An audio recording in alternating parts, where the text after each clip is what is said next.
En el Nuevo Testamento busque el libro a los Romanos, capítulo 5. Este capítulo tiene que ver con la autoridad del reino. Y cualquier iglesia que pretende ser una iglesia y no funciona bajo el principio de la autoridad del reino es una farsa, no una fuerza. Y cualquier cristiano que no ha descubierto la valía y el poder de la autoridad del reino está viviendo muy por debajo de sus privilegios. Y no solo que es una desgracia para la gracia, sino que deshonra a su soberano Señor. Y es una fuente de burlas. Ya he dicho que para estar en autoridad, usted debe estar bajo autoridad. Ahora, si usted es un rebelde, es culpable de alta traición contra el Rey de los cielos, y por lo tanto el Rey nunca le otorgará la autoridad del reino. Pero cuando usted se somete a la autoridad de Dios, Él le dará increíble autoridad. Pero no solo debe estar bajo la autoridad del señorío de Cristo, sino también bajo la autoritaria palabra de Dios, la Biblia.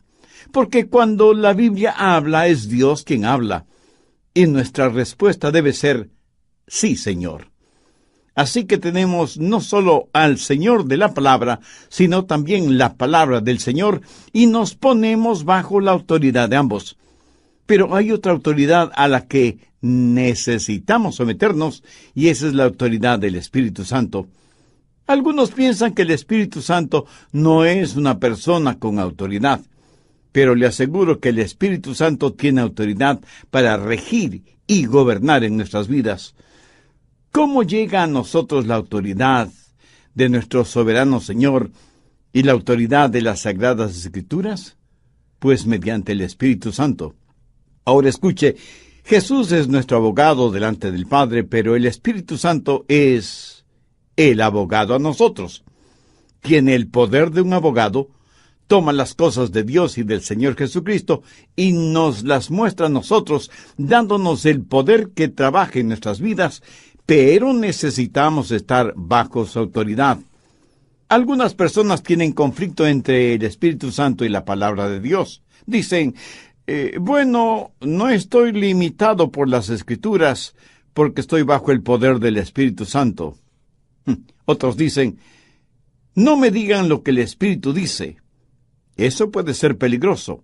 Yo quiero saber lo que dice la palabra de Dios. Bueno, eso es un conflicto artificial, porque fue el Espíritu Santo quien escribió las Escrituras, y es Él quien las interpreta. No tenemos que escoger o el Espíritu Santo o las Escrituras. Es el Espíritu Santo y las Escrituras. Cuando el Espíritu Santo de Dios toma las Escrituras y las interpreta en nuestros corazones, aprendemos cómo vivir bajo la autoridad del reino. Romanos 5, los versos del 1 al 5. Justificados pues por la fe tenemos paz para con Dios por medio de nuestro Señor Jesucristo, por quien también tenemos entrada por la fe a esta gracia en la cual estamos firmes y nos gloriamos en la esperanza de la gloria de Dios. Y no solo esto, sino que también nos gloriamos en las tribulaciones, sabiendo que la tribulación produce paciencia, y la paciencia prueba, y la prueba esperanza, y la esperanza no avergüenza, porque el amor de Dios ha sido derramado en nuestros corazones por el Espíritu Santo que nos fue dado. Quiero que note bien la última parte del verso 5, porque el amor de Dios ha sido derramado en nuestros corazones por el Espíritu Santo que nos fue dado. Significa que es el Espíritu Santo que toma las cosas de Dios para dárnoslas. Una de esas cosas es el amor de Dios demostrado en el Calvario. Ahora demos un pequeño salto hasta el verso 17. Pues si por la transgresión de un solo reinó la muerte, mucho más reinarán en vida por uno solo, Jesucristo, los que reciben la abundancia de la gracia y del don de la justicia. Hay 4 palabras muy importantes en este verso. La primera es uno, la segunda es reinar, la tercera, mucho, y la cuarta es más. Las palabras 3 y 4 van juntas, mucho más. Varias veces en los primeros versos del capítulo 5 se hace referencia a la palabra uno y sus derivados. Por ejemplo, el verso 12 dice, como el pecado entró en el mundo por un hombre. Verso 15. Por la transgresión de aquel uno murieron muchos. Verso 16. A causa de un solo pecado para condenación. Verso 17.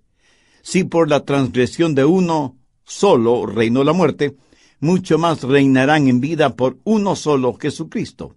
Verso 18. Como por la transgresión de uno vino la condenación, por la justicia de uno vino a todos los hombres la justificación. Verso 19. Por la obediencia de uno, los muchos serán constituidos justos. En cuanto a la palabra reinar, verso 14, no obstante reinó la muerte. Verso 17. Si por la transgresión de uno solo reinó la muerte, mucho más reinarán en vida por uno solo. Verso 21. Así como el pecado reinó para muerte, así también la gracia reine para vida eterna. El reinar significa gobernar, tener autoridad. Así que las dos palabras claves hasta este momento son uno y reinar. Veamos ahora esas dos palabras, mucho más, verso 9. Pero mucho más estando ya justificados en su sangre. Verso 10. Mucho más estando reconciliados. Verso 15. Abundaron mucho más para los hombres la gracia. Verso 17. Mucho más reinarán en la vida. Y verso 20. Mas cuando el pecado abundó, sobreabundó la gracia. Ahora, ¿qué significa todo esto? Pablo está diciendo que hay dos reinos, el reino de la luz y el de la oscuridad. Hay el reino de Dios y el reino del diablo, el reino de la vida y el reino de la muerte. Y que hay dos hombres asociados con cada reino, Adán y Jesús, y que cada uno de nosotros pertenecemos a uno de esos reinos, al de Adán y el reino de la muerte, o al de Cristo y el reino de la vida. Y nos guste o no reconocerlo, pertenecemos a uno de esos reinos. Veamos nuevamente el verso 17. Pues si por la transgresión de uno solo reinó la muerte, mucho más reinarán en vida por uno solo, Jesucristo, los que reciben la abundancia de la gracia y del don de la justicia. Ahora, cuando usted sale del reino de Adán y viene a Jesús, usted tendrá más en Jesús que lo que perdió en Adán. Esa es la razón por la que Pablo enfatiza la frase mucho más. Y alguien a lo mejor me pregunte, Pastor, ¿qué es lo que perdimos en Adán y qué es lo que ganamos en Cristo? ¿Qué debemos hacer al respecto? Bien, primero, ¿qué perdimos en Adán? Veamos el verso 19. Porque así como por la desobediencia de un hombre los muchos fueron constituidos pecadores, así también por la obediencia de uno los muchos serán constituidos justos. ¿Quién desobedeció? Adán. ¿Quién es el que obedeció? Jesús. ¿Qué es lo que recibimos de Adán? Recuerde que Adán representa toda la raza humana. A él Dios le dio el dominio sobre la tierra, pero Adán, al desobedecer, se volvió esclavo del diablo, y nosotros somos la descendencia de Adán. Recuerde que el hijo de un esclavo será un esclavo, y el nieto de un esclavo será esclavo, y así de generación en generación. Adán, al volverse esclavo, el pecado tiene dominio sobre aquel que debe tener dominio sobre la tierra. Y porque estamos en Adán y no tenemos el nuevo nacimiento, nos identificamos con él en su esclavitud. Se habla mucho de que somos a la imagen de Dios. Pero mire a su alrededor. ¿Cree que Dios tiene esa imagen? Adán fue hecho a la imagen de Dios. Nosotros somos a la imagen de Adán. La Biblia dice que Adán tuvo un hijo parecido a él, a su imagen. La imagen de Dios estuvo en Adán. Pero esa imagen de Dios en Adán fue manchada y distorsionada, y ahora no tenemos la imagen de Dios. Solo leves, muy leves rasgos de esa imagen de Dios está en nosotros. Lo que vemos en todos nosotros es la imagen de Adán. Usted nunca ha visto a un hombre como Dios realmente se lo imaginó. Suponga que usted nunca en su vida ha visto un tren, un ferrocarril. Cuando vivíamos en Key West, en la Florida, yo le pregunté a un muchachito si alguna vez había visto un tren. Me dijo que no.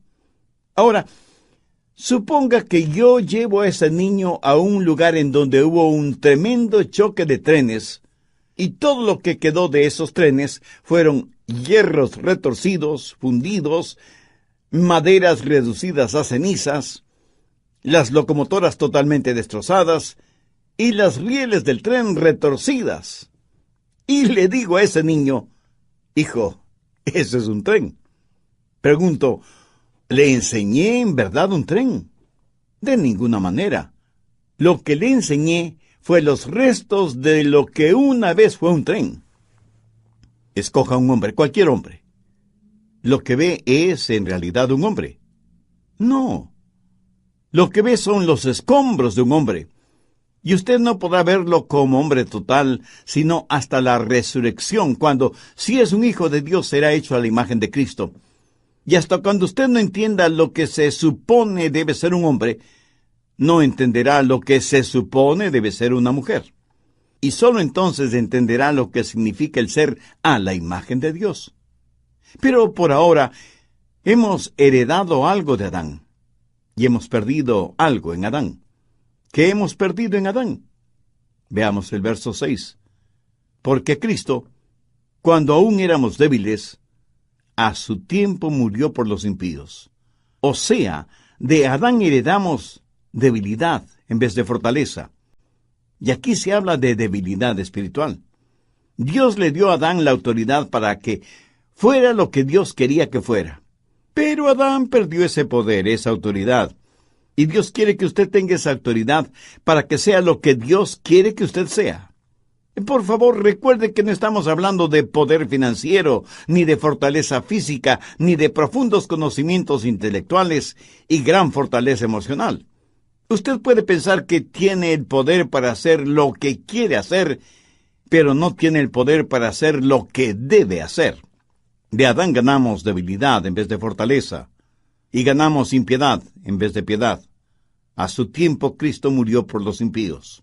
Ahora el ser impío no significa ser vil. Sencillamente significa no ser como Dios. No significa que usted es un asesino, un violador, sino que usted desconoce lo que es la piedad, la bondad. ¿Sabe cuál es el problema con muchos de nosotros? Que nosotros mismos nos medimos, nos valoramos. En Proverbios 26:12 leemos: «Has visto hombre sabio en su propia opinión, más esperanza hay del necio que de él». Pero, ¿qué es lo que hacemos? Nos miramos a nosotros mismos y tenemos nuestros propios estándares. Y eso, de acuerdo a la palabra de Dios, no es sabio. ¿Ha notado que casi nunca nos comparamos con alguien que es mejor que nosotros? ¿Por qué? Porque saldríamos perdiendo. Pero nos comparamos con alguien inferior a nosotros. ¿Por qué? Porque siempre saldremos ganando. ¿Ha escuchado la frase: «Yo soy tan bueno como sutano mengano»?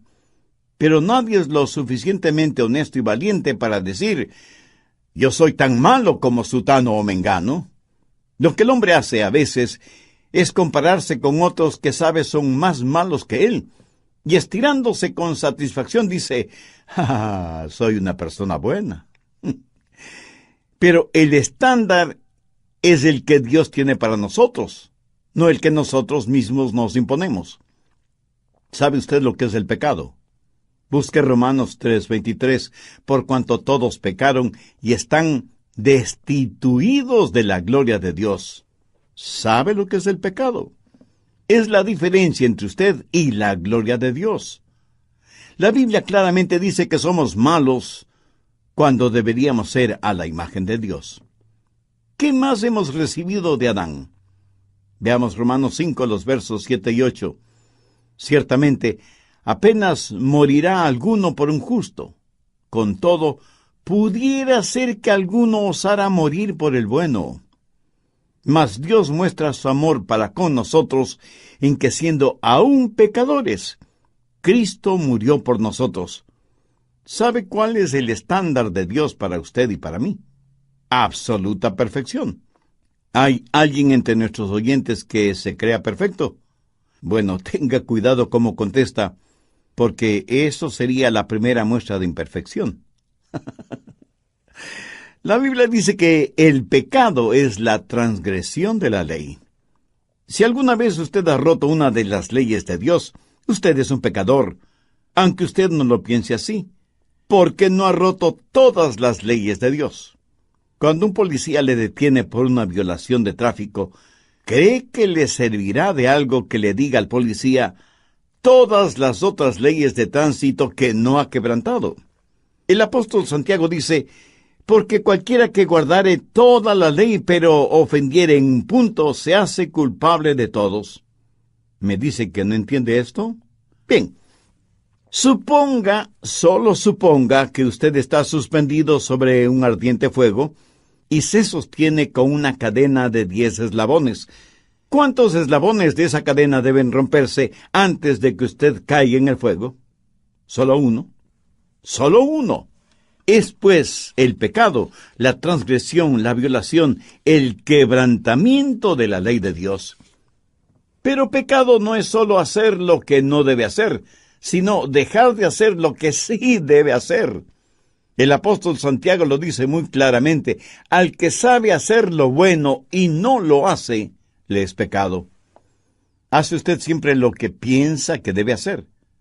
Dios no solo nos encuentra culpables porque lo que hacemos es incorrecto, sino también cuando fracasamos en hacer aquello que es bueno.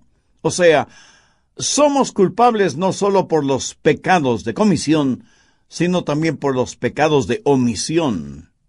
Pero también somos pecadores cuando no creemos en Dios, cuando no tenemos fe.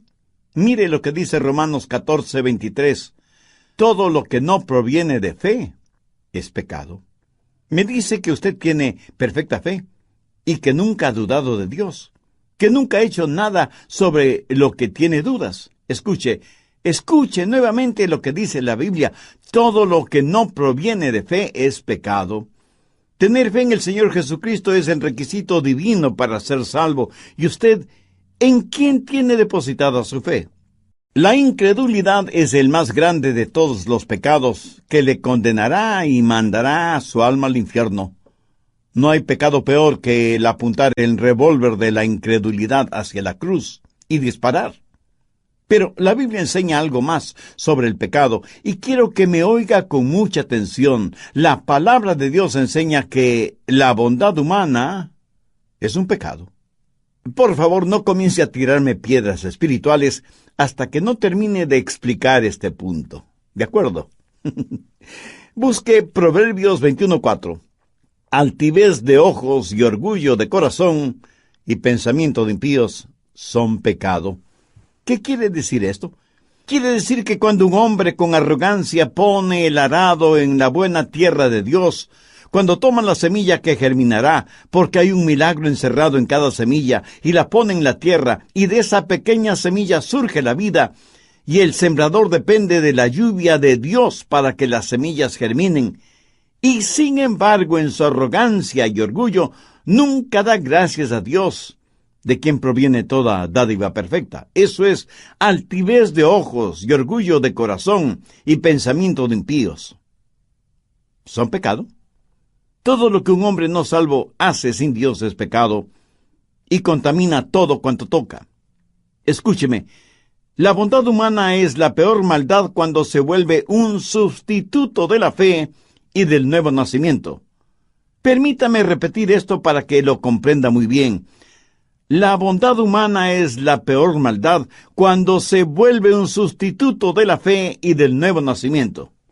Bien, guarde sus piedritas espirituales para otra ocasión. ¿Qué es lo que recibimos de Adán? Debilidad, maldad, pecaminosidad, ira en vez de aprobación. Volvamos a Romanos 5:9. Pero mucho más, estando ya justificados en su sangre, por él seremos salvos de la ira. La última parte de este versículo hace referencia a la ira de Dios. Eso es algo que en nuestro mundo actual ya no se escucha. Pero existe la ira de Dios. Y la ira de Dios significa condenación. La gente tiene varias ideas de lo que les sucederá a los pecadores muertos en Adán. Pero la Biblia dice que en Adán todos mueren. La Biblia no enseña la reencarnación, ni que hay otras oportunidades de salvación después de la muerte. Tampoco enseña el aniquilamiento, o sea que usted cuando muere simplemente se desintegra. Y ahí termina todo. La Biblia tampoco enseña que la salvación es universal y que eventualmente todos los seres humanos serán salvos, sea que crean o no, sea que tengan fe o no. Desde ese punto de vista, hasta los más acérrimos ateos se salvarán, aunque no quieran ser salvos. En cambio, la Biblia sí enseña que si usted muere fuera de la obra redentora de Cristo, si muere como un hombre natural, si muere en Adán, con seguridad tendrá que enfrentar el justo juicio de Dios. Será procesado, encontrado culpable y condenado al infierno. Yo no sería un buen siervo de Dios, yo no sería un buen amigo suyo, si no le dijera estas cosas. ¿Qué más recibimos de Adán? Guerra en vez de paz. Mire el versículo.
Porque si siendo enemigos fuimos reconciliados con Dios.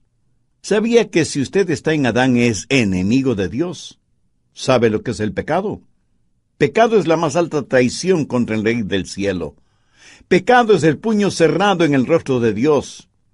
Y si alguien me dice, pastor, yo no soy enemigo de Dios. Tal vez no sea salvo, pero no soy enemigo de Dios.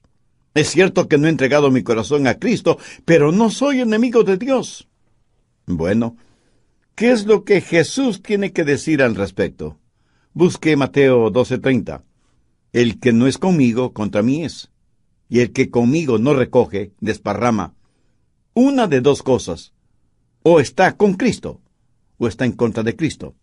No se puede ser neutral en este asunto. Pilato trató de serlo y fracasó miserablemente. Si usted que me está escuchando no está 100% por Cristo, está 100% en contra de Cristo. Y todo esto lo recibimos de Adán. Ahora estoy seguro que alguno de ustedes dirá, no me gusta eso. ¿Por qué yo debo ser responsable por lo que Adán hizo? Y a decir verdad, lo que Adán hizo no tiene absolutamente nada que ver conmigo. Oiga, ¿de verdad piensa de esa manera? Permítame hacerle una pregunta. Si Adán no hubiera tenido hijos, ¿dónde estaría usted? Así que no me diga que lo que hizo Adán nada tiene que ver con usted. Y si me dice que no quiere ser encontrado culpable por el pecado de Adán, ¿qué de sus propios pecados? ¿Hay alguna persona que pueda decir que nunca ha pecado? Y no se preocupe por el pecado de Adán. Usted tiene sus propios pecados por los cuales debe preocuparse. Si usted hubiera estado en el lugar de Adán, le puedo asegurar que hubiera hecho lo mismo que él hizo. Y si me pregunta, ¿es Dios justo dejándonos sufrir por el pecado de Adán? Le respondo que Dios no solo es justo, sino que es misericordioso y sabio. Ahora, porque fuimos condenados por un hombre, podemos ser salvados por un hombre. Escúcheme. Si no estuviéramos en Adán, nunca podríamos estar en Cristo. Veamos lo que dice Pablo en 1 Corintios 15:22. Porque así como en Adán todos mueren, también en Cristo todos serán vivificados. Hemos estado hablando de lo que perdimos en un hombre, Adán. Ahora veamos lo que ganamos en otro hombre, Jesús, sabiendo que ganamos muchísimo más con Cristo que lo que perdimos con Adán. En primer lugar, hay mucho más de nuestra justificación.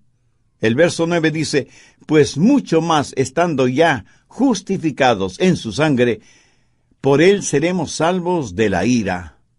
Ahora, ¿qué significa ese mucho más? Que estamos positivamente justificados. Cuando pensemos en la cruz, debemos recordar 3 palabras: justicia, misericordia y gracia. Justicia es Dios dándonos lo que merecemos, o sea, el juicio. Misericordia es Dios no dándonos lo que merecemos. Y gracia es Dios dándonos lo que no merecemos. Estas 3 palabras las encontramos en el Calvario. Cuando mis pecados fueron puestos sobre el Señor Jesús, la justicia de Dios fue satisfecha. La culpa de mi pecado fue pagada totalmente. Por lo tanto, no tengo que enfrentar la ira de Dios, porque Él me protege con su misericordia. Pero entonces, cuando Él me justifica, me otorga su gracia. Y todo esto por medio del Señor Jesucristo. Ese es el significado del mucho más de nuestra justificación. Ahora veamos el mucho más de nuestra reconciliación. En el verso 10, porque si siendo enemigos fuimos reconciliados con Dios por la muerte de su Hijo, mucho más, estando reconciliados, seremos salvos por su vida. Cuando Jesús murió en la cruz, se dio por nosotros. Pero cuando envió al Espíritu Santo, se dio a sí mismo a nosotros. Y ahora tenemos esa comunión con Dios que fue interrumpida cuando Adán pecó. Estamos reconciliados. Ahora quiero que entienda bien lo siguiente. No es Dios quien se reconcilia. Dios no necesita ser reconciliado. Nosotros somos reconciliados con Dios. En esto, ¿cómo es que nosotros tenemos mucho más de lo que Adán tuvo? Adán caminó con Dios en el jardín del Edén. Pero yo tengo el Espíritu Santo de Dios en mí. Y eso, mi amigo, eso es mucho, mucho más. Y hay también el mucho más de nuestra regeneración. Veamos la parte final del verso 15. Abundaron mucho más para los muchos la gracia y el don de Dios, por la gracia de un hombre, Jesucristo. La gracia de Dios significa que Él nos ha regenerado. No solamente nos salvó de su ira, sino que ha venido a nuestro corazón para darnos vida. Y alguien podrá decir, pero pastor, Adán tuvo vida. Es cierto, pero en cambio yo tengo vida abundante. Jesús mismo dijo, yo he venido para que tengan vida y para que la tengan en abundancia. Adán no supo lo que un creyente sabe. Él nunca conoció, hasta que fue redimido, lo que usted y yo como hijos de Dios conocemos. Yo personalmente prefiero vivir en Romanos 5 que en el jardín del Edén, porque es el mucho más de nuestra regeneración. Pero también tenemos el mucho más de la justicia. Veamos nuevamente el verso 17. Pues si por la transgresión de uno solo reinó la muerte, mucho más reinará en vida. Recuerde, Adán fue culpable, pero nosotros somos positivamente justos. Cuando Adán pecó, ese pecado fue puesto en su cuenta. Si yo peco, ese pecado nunca estará en mi cuenta. Y alguien pensará, bueno, si yo creo, puedo salvarme y seguir pecando todo lo que quiera. En términos generales, pecamos todo lo que queremos pecar y hasta más de lo que queremos pecar. Por eso necesitamos un querer nuevo, y solo lo podemos tener si nacemos de nuevo. ¿Está listo para recibir una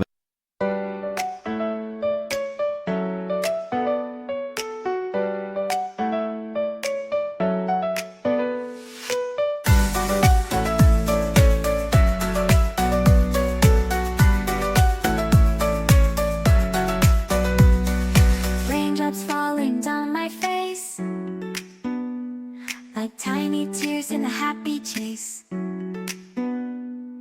hopping through the puddle, see colors dancing wild and free. Skies are gray, but I don't mind. Cool raindrops on my skin I find. Kicking off my Saturday. Watch the clouds just drift away. Rainbow in the rain, what a sight. Colors shining oh so bright. Dancing in the streets, so bright. Everything will be alright.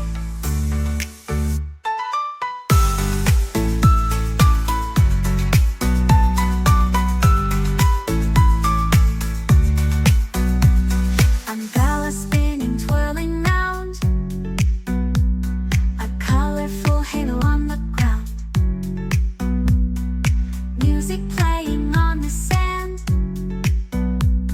Skipping beats, the heart will sway. Feel the world come out to play. Lightning cracks, but don't you fear.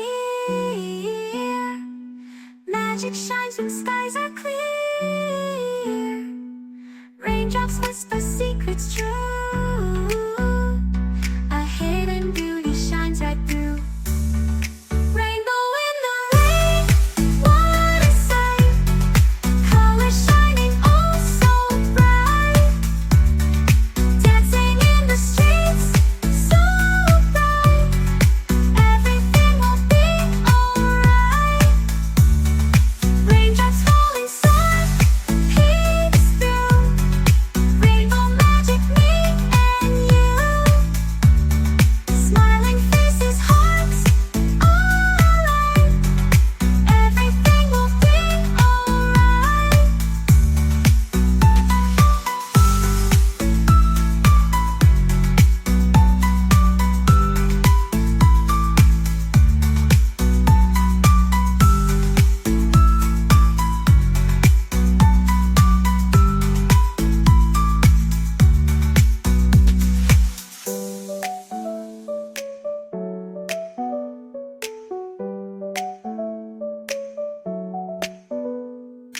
Raindrops falling, sun peeks through. Rainbow magic, me and you. Smiling faces, hearts alight. Everything will be alright.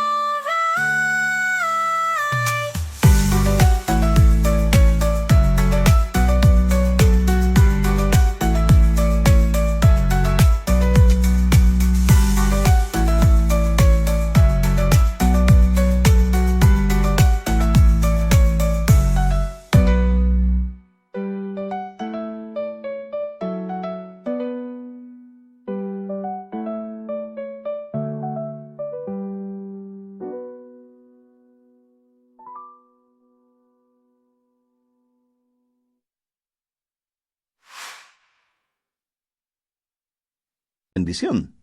Entonces busque Romanos 4:5. Mas al que no obra sino cree en aquel que justifica al impío, su fe le es contada por justicia. No hay nada que usted pueda hacer grande o pequeño para poder salvarse. Usted debe poner su fe en el Hijo de Dios, y cuando así lo hace, Dios dice, tu fe te es contada por justicia. El apóstol Pablo, citando uno de los salmos del rey David, dice, bienaventurado el varón a quien el Señor no inculpa de pecado. Ahora, ¿qué significa la palabra inculpar? Significa el poner algo en su cuenta. Cuando usted es un hijo o una hija de Dios, Él pone justicia en su cuenta personal. Pero no es la justicia suya, porque nunca la tuvo, sino la justicia de su Hijo, el Señor Jesús. Y Él pone esa justicia en su cuenta, sin que usted tenga que trabajar. Pero esto se pone mucho mejor. Mire el verso 7 de Romanos 4. Bienaventurados aquellos cuyas iniquidades son perdonadas y cuyos pecados son cubiertos. Sus pecados son enterrados en la tumba del olvido de Dios y nunca jamás serán sacados a la superficie. No solo que Dios perdona mis pecados, no solo cubre mis iniquidades, sino que Dios no me culpa de pecado. Algunas personas dicen, si vivo una vida lo suficientemente buena, cuando muera espero ir al cielo. Bueno, lo más seguro es que no lo logrará porque no ha entendido lo que es el pecado. Yo no confiaría en los más excelentes 15 minutos de mi vida para ser salvo. Por eso me aferro a la promesa, bienaventurado el varón a quien el Señor no inculpa de pecado. Adán fue inculpado de pecado, pero usted, si es hijo de Dios, no podrá ser inculpado de pecado. Siempre tendremos mucho más, muchísimo más en el Señor Jesucristo que lo que perdimos en Adán. Pero aún hay algo más, y lo encontramos en Romanos 5, los versos 20 y 21. Pero la ley se introdujo para que el pecado abundase, mas cuando el pecado abundó, sobreabundó la gracia, para que así como el pecado reinó para muerte, así también la gracia reine por la justicia para vida eterna mediante Jesucristo, Señor nuestro. Ese es el mucho más de nuestro reino. Adán tuvo un reino terrenal. Nosotros tenemos un reino celestial. En Jesús hemos ganado lo que jamás nos hubiéramos imaginado ganar, lo que nunca hubiéramos podido ganar por nosotros mismos. Adán perdió su autoridad y el dominio que Dios le dio en el jardín del Edén. Adán se lo entregó voluntariamente a Satanás. Jesús vino a esta tierra, sufrió, padeció y murió sobre una cruz. Por la desobediencia de un hombre, Adán, toda la raza humana fue hecha pecadora. Por la obediencia de otro hombre, Jesús, muchos seres humanos son hechos justicia de Dios. ¿Qué clase de obediencia mostró Jesús? La obediencia que le llevó a la cruz. Él pagó la deuda que el pecado de Adán merecía. Él nos compró con su propia sangre. Nos sacó de nuestra bancarrota espiritual, moral y religiosa. Lo que se perdió por un hombre fue recobrado por otro hombre. Fue legalmente perdido y legalmente fue recobrado para ser entregado a nosotros. Y recibimos en Cristo mucho más de lo que perdimos en Adán. En Adán todos mueren. En Cristo todos serán vivificados. Quiero que se imagine usted yendo en un automóvil. Al intentar cruzar sobre los rieles del ferrocarril, el carro se detiene. Usted es el pasajero y otra persona va manejando. Y escuchan el pito del tren. Significa que una poderosa locomotora se acerca. Usted goza de buena salud, es fuerte y atlético. Afloja el cinturón de seguridad y se apresta a abrir la puerta del automóvil. Ese instante usted tiene que hacer una decisión. Puede quedarse en el carro y morir con toda seguridad, o abrir la puerta, saltar del carro y vivir. Ahora, suponga que usted dice, no voy a tomar ninguna decisión. Entonces morirá, porque no tomar una decisión es en sí misma una decisión. Ahora escúcheme. Está en Adán y no tuvo que decidir acerca de eso. Es de la descendencia de Adán. Y en Adán todos mueren. ¿Sabe cuál es la decisión que debe tomar ahora? Debe decidir por Cristo. Pero esa es su decisión. Y si no toma la decisión correcta, está decidiendo morir. Usted ya está bajo condenación de muerte. Usted ya está en Adán. Y lo que debe hacer, y Dios me ha permitido que se lo diga por medio de este programa, es hacer una decisión por Cristo. Cuando usted toma la decisión por Cristo, está decidiendo por la vida abundante y eterna. Y recuerde que en relación con Cristo, nadie puede ser neutral. Jesús dijo, el que no es conmigo, contra mí es, y el que conmigo no recoge, desparrama. Si usted desea hacer una decisión por Cristo, la puede hacer ahora mismo. Le voy a guiar en una pequeña oración para que usted la diga con sus propias palabras. Recuerde que orar es conversar con Dios. Si quiere puede orar en voz alta o en voz baja, o silenciosamente si lo prefiere. A Dios no le impresionamos ni por el volumen de nuestra voz, ni por el dominio gramatical del idioma. Sencillamente diga, y querido Dios, me acerco a ti, reconociéndome pecador y perdido, necesitado de tu perdón y guía. No vengo en busca de tu juicio, sino de tu gracia, de tu misericordia. Señor Jesús, religiosamente he sabido que moriste en la cruz, pero ahora sí entiendo que lo hiciste para pagar con tu propia vida la enorme deuda por mis pecados, y te agradezco por amarme de esa manera.